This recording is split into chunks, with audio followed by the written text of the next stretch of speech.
Episode की शुरुआत वहीं से होती है जहां पिछला एपिसोड खत्म हुआ था। चाहे उन्हें अपनी जान ही क्यों न देनी पड़े, वे इस बी लेवल म्यूटेशन को रिस्ट्रिक्टेड जोन से भागने नहीं दे सकते थे। लेकिन जैसे ही वह और उनकी टीम अंतिम लड़ाई के लिए तैयार होने वाले थे, फैंग यी अचानक उनके सामने आकर खड़े हो गए, रास्ता रोकते हुए। गिरोयन ने गुस्से में पूछा कि वह क्या कर रहे हैं, लेकिन उसने उसे पूरी तरह अनदेखा कर दिया। उसकी आंखें और हाथ नीली तेज रोशनी से चमकने लगे, चारों ओर कच्ची बिजली की चमकदार धारियां फूट पड़ी। ये साफ संकेत था कि वह खुद लड़ाई में उतरने वाला था। नीली बिजली से घिरे फैंगी ने उस विशालकाय क्रिएचर का मजाक उड़ाते हुए आंखों में चमकती शक्ति के साथ पूछा कि आखिर ये कितना ताकतवर है। अगले ही पल वह म्यूटेटेड बीस्ट की ओर झपटा। उसका हाथ चमकती नीली ऊर्जा की एक तेज धार बन गया, जो सीधे क्रिएचर के सिर की ओर बढ़ी। जैसे ही वार हुआ, डिवाइन थंडर का एक जबरदस्त विस्फोट हुआ, जिसने राक्षस को पूरी तरह चीर डाला। हमले की शेर ताकत से इतनी शक्तिशाली शॉक वेव बनी कि आसपास के सैनिक हवा में उछलकर पीछे जा गिरे। एक सैनिक हैरान होकर बोला कि यकीन नहीं हो रहा, ये वही बी लेवल मॉन्स्टर है जिसे उनका कमांडर जी रॉय यान भी अकेले नहीं हरा पाया था। उतने ही स्तब्ध वॉन लियांग ने गी रॉय की ओर मुड़कर पूछा कि क्या उनका दोस्त वाकई वही है जो वे सोच रहे हैं। गंभीर नजर से गी रॉय ने पुष्टि की कि कोई गलत नहीं है। उसने घोषणा की कि वह निस्संदेह वही पायनियर है जिसे लोग टायरेंट कहते हैं। फैंग यी शांत खड़ा था, बीस्ट अभी भी आग में जल रहा था, बिजली से घायल लेकिन पूरी तरह हारा नहीं था। उसने देखा कि लड़ाई खत्म नहीं हुई है, इसलिए कहा कि उसे इसे पूरी तरह खत्म करना होगा। उसने जी रॉय यान और वॉन लियांग को अपनी सुरक्षा के लिए पीछे हटने को कहा। गी रोयान उसे देखती रही, सोचती हुई कि जहां उसकी पूरी स्क्वाड को एक भी लेवल खतरे का सामना करने के लिए जटिल फॉर्मेशन बनानी पड़ी, वहीं वह इसे अकेले ही संभालने की तैयारी कर रहा था। वह मानती थी कि यह अब तक की सबसे एक्सट्रीम थंडर एट्रीब्यूट की शक्ति थी जो उसने कभी देखी थी। उसे पता था कि फैंग यी इस समय देश के शीर्ष पायनियर्स में से एक है, और वह सोचने लगी कि स्पिरिचुअल एनर्जी रिवाइवल पूरी तरह शुरू होने के बाद उसकी संभावनाएं कितनी विशाल हो सकती हैं। जैसे ही फैंग यी ने अपना हाथ उठाया और अधिक बिजली की ऊर्जा इकट्ठा की, गी रोयान की आंखों में हैरानी की झलक दिखी। उसने ऊपर देखा तो आसमान में थंडर एनर्जी का विशाल तूफान बनता दिखा। वह सोचने से खुद को रोक नहीं पाई कि जैसे जैसे वह इवॉल्व करेगा, उसकी शक्ति कितनी डरावनी हो सकती है। फैंग यी ने एक अंतिम कदम आगे बढ़ाते हुए अपनी थंडर एट्रीब्यूट की पूरी शक्ति छोड़ दी। जहां मॉन्स्टर खड़ा था, वहां से नीली बिजली का एक विशाल स्तंभ आसमान तक उठ गया। उसकी इस शक्ति का प्रदर्शन सच में उसके कोड नेम टायरेंट को साकार कर रहा था। उसके चेहरे पर अब भी बाकी बिजली की हल्की चमक थी, आंखों में दृढ़ शांति थी, जबकि हमले की चकाचौंध धीरे धीरे मिट रही थी। बचे हुए सैनिक भय से देखते रहे।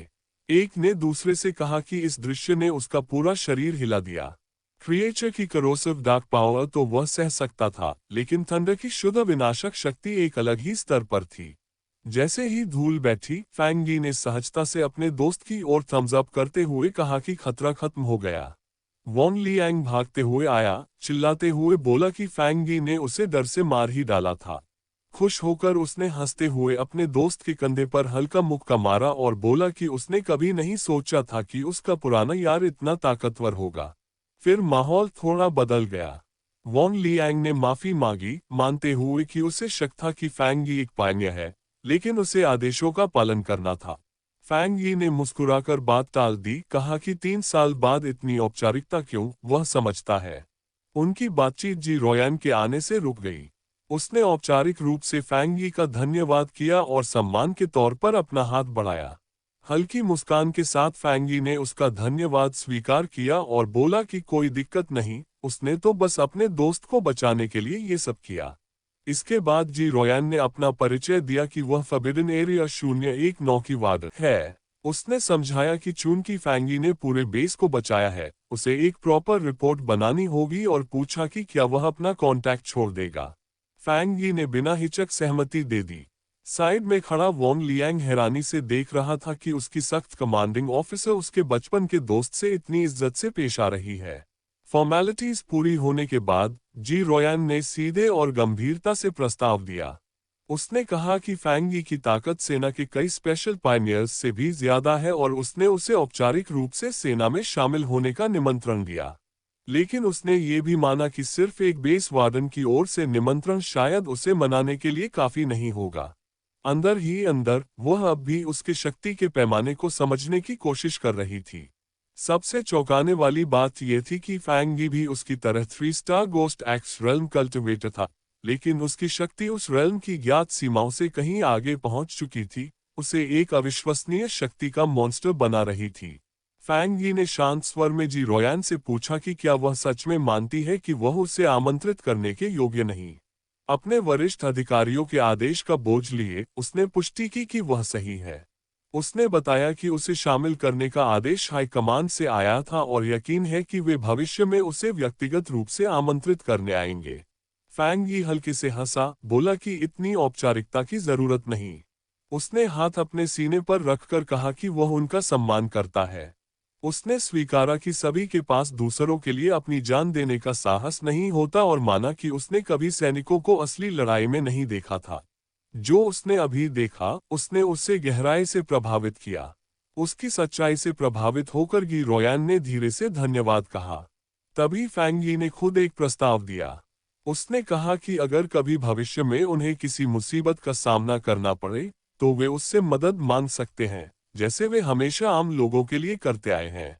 लेकिन उसने एक शर्त रखी, वे उसके पर्सनल कल्टीवेशन में दखल नहीं देंगे और उसकी आज़ादी पर कोई रोक नहीं लगाएंगे। उसका ये अप्रत्याशित प्रस्ताव सुनकर गी रोयान कुछ पल के लिए चौंक गई। काम खत्म होने के बाद फैंगी ने कहा कि देर हो रही है, अब उसे जाना चाहिए। जी रोयान ने हामी भरी और बोला कि वह और वोंग लियांग अभी भी म्यूटेटेड क्रिएचर के शरीर को हटाने में व्यस्त है और वह उसके लिए ट्रांसपोर्ट की व्यवस्था कर देगी। सैनिकों के सामने खड़े होकर फैंगी को आखिरकार समझ आया कि इस नए युग में सेना का असली उद्देश्य क्या है। उसे एहसास हुआ कि वे इन खतरनाक स्पिरिचुअल एनर्जी से भरे क्षेत्रों में दो कारणों से तैनात हैं: अपनी ट्रेनिंग के लिए ऊर्जा का इस्तेमाल करना और उससे भी ज्यादा महत्वपूर्ण साधारण दुनिया और अब सामने आए अजीबोगरीब मॉन्स्टर्स के बीच सुरक्षा की सबसे मजबूत दीवार बनना। उसके जाने के बाद जी रोयान ने वोंग लियांग की ओर देखते हुए कहा कि उसका दोस्त अब सिर्फ इम्प्रेसिव शब्द से नहीं समझाया जा सकता। उसे पता था कि आज जो उन्होंने देखा वह उसकी असली ताकत का बस एक छोटा सा हिस्सा है। वह जानती थी कि किसी पायनियर का इतनी तेजी से इतना ऊंचा स्तर हासिल करना उसकी अद्भुत समझ और क्षमता को साबित करता है। उसने निष्कर्ष निकाला कि फैंगी भाग्य, साहस और असाधारण शक्ति का दुर्लभ संगम है, महानता के लिए आवश्यक सब गुण। अपनी कमांडर की अपने दोस्त के प्रति गहरी इज्जत देखकर वोंग लियांग ने उत्साह से सुझाव दिया कि अगर वह समझती है कि वह फैंगी को भर्ती करने के लिए सही व्यक्ति नहीं है, तो उन्हें ये काम उसे उसके बचपन के दोस्त को सौंप देना चाहिए। जी रोयान ने तुरंत उसे हकीकत में लौटाते हुए सिर पर हल्की चपत मारी और आदेश दिया कि चुप रहे और साफ सफाई में मदद करे। मजबूर होकर उसने हामी भर दी। उस रात अपने अपार्टमेंट बिल्डिंग की छत पर फैंगी सुनहरी आभा से घिरे ध्यानमग्न बैठे थे। वह सैन्य बलों से अपनी मुलाकात के बारे में सोच रहा था। उसे पता था कि इस यात्रा ने उसकी पहचान उजागर कर दी है, लेकिन उसने सिर्फ अपनी थंडर एट्रीब्यूट दिखाई थी, अपनी बाकी शक्तियां गुप्त रखीं। उनकी सम्मानजनक प्रतिक्रिया देखकर उसने समझ लिया कि यह उसके लिए अच्छा ही है।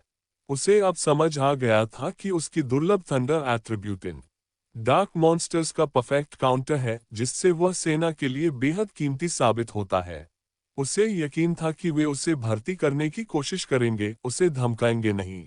इसका मतलब था कि उसे सबसे तेज तरीके से मजबूत बनने के रास्ते और सबसे एडवांस जानकारी तक पहुंच मिलेगी। दिन की घटनाओं ने यह भी साफ कर दिया था कि देश की दो मुख्य पायनियर फोर्सेस की भूमिकाएं अलग हैं। सेना, जिसे गी रॉय प्रतिनिधित्व करती है, वे नाइट वॉचर्स थे, राष्ट्र के गुप्त रक्षक। वहीं स्पिरिचुअल एनर्जी कल्टिवेशन एसोसिएशन, जिसमें सू चिंगिंग जैसे एजेंट थे, वे शहरों में दाखिल हो चुके खतरों से निपटने और आम नागरिकों की रक्षा करने का काम करते थे। वह सरकार की दो तरफा रणनीति समझ गया था, फॉरबिडन जोन्स का उपयोग सबसे बड़े खतरों को नियंत्रित करने के लिए करना और धीरे धीरे जनता को आने वाले बदलावों के बारे में जानकारी देना। इस सतर्क नीति से समाज को अराजकता में डूबने से रोका जा रहा था। जैसे ही वह ध्यान जारी रखे हुए था, उसके भीतर सुनहरी ऊर्जा की एक चमकदार लहर उभरी। उसने नोट किया कि फॉरबिडन जोन की समृद्ध ऊर्जा को अवशोषित करने के बावजूद उसे तुरंत लेवल अप की आवश्यकता महसूस नहीं हो रही थी। लेकिन ये भावना जल्दी बदल गई। सुनहरी ऊर्जा उसके भीतर दौड़ने लगी, उसके चेहरे पर शक्ति की दरारें उभर आईं। सिर्फ थोड़ी देर एक इतने स्पिरिचुअली रिच स्थान में बिताने से उसका शरीर पूरी तरह भर चुका था। उसने तुरंत पहचान लिया कि ये संकेत क्या है। वो एक और ब्रेक थ्रू की कगार पर था। उसी समय नीचे की सड़कों पर उसकी कजिन लिन ये हाथ में ग्रोसरीज लेकर घर लौट रही थी, सोच रही थी कि क्या वह घर वापस आ चुका है। उसने सोचा कि अगर वह घर होगा तो उसे अपनी बनाई डिश चखने को देगी। लेकिन उसके ये सामान्य विचार अचानक टूट गए जब उसने ऊपर देखा और अपने अपार्टमेंट की दिशा से रात के आसमान में सुनहरी रोशनी का विशाल स्तंभ उठता देखा। उसकी आंखें हैरानी और चिंता से फैल गईं। उसकी आंखों में एक जलती डिवाइन एक्स का प्रतिबिंब उभरा जैसे ही उसने गोस्ट एक्स रेल्म की एडवांसमेंट की शक्तिशाली ऊर्जा पहचानी। लेकिन तुरंत ही उसे समझ में आ गया कि वह गलत है। इतनी विशाल शक्ति जो आसमान में जलती हुई डिवाइन एक्स का आकार बना रही थी, एक साधारण ब्रेक थ्रू के लिए बहुत ही डरावनी थी। वो बस स्तब्ध खड़ी रह गई, सोचती हुई कि क्या कोई और शक्तिशाली पायनियर शहर में अपनी चाल चल रहा है। एपिसोड यहीं खत्म होता है, लेकिन कहानी अभी खत्म नहीं हुई। अगला पार्ट बहुत जल्द आने वाला है। बने रहिए हमारे साथ।